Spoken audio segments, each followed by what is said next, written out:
Samantala, alamin po natin ang sitwasyon ngayon sa Binondo sa unang araw ng Lunar New Year. Naroon live si Denise Osorio. Denise, kamusta ang Grand Parade?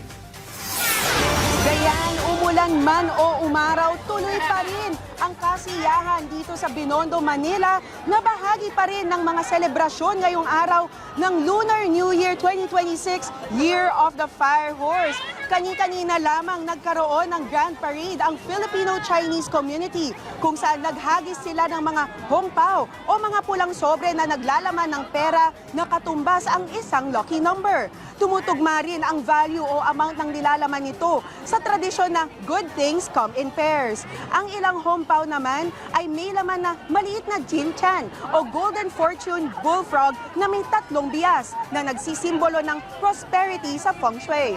Bukod sa mga hongpao, namigay rin sila ng mga snacks tulad ng candied orange, sweet gelatin, mga sachet ng gatas, pati mga t-shirt at iba pang items. Ang mga snacks na ito ay hugis bilog o nakapakete na pula na tila mga pampaswerte.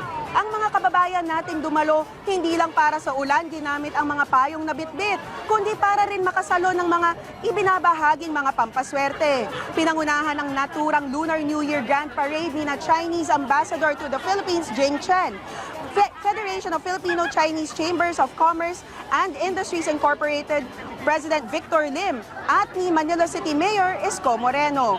Nagkaroon rin ng Dragon at Lion Dance sa tapat ng Plaza Ruiz at Binondo Church. Samantala, Dayan, dahil special non-working holiday ngayong araw, hindi lang trapiko ang sumisikip sa paligid at sa labas ng Binondo ngayon, papasok ng Binondo, kundi mga tao rin, lalo na dito sa loob ng Plaza Ruiz. Sa makikita ninyo ang kasulukuyang ganap sa labas, sobrang bumper to bumper ngayon at talagang tilang nagpapatintero ang mga tao sa mga sasakyan para lang makatawid papuntang Plaza Ruiz.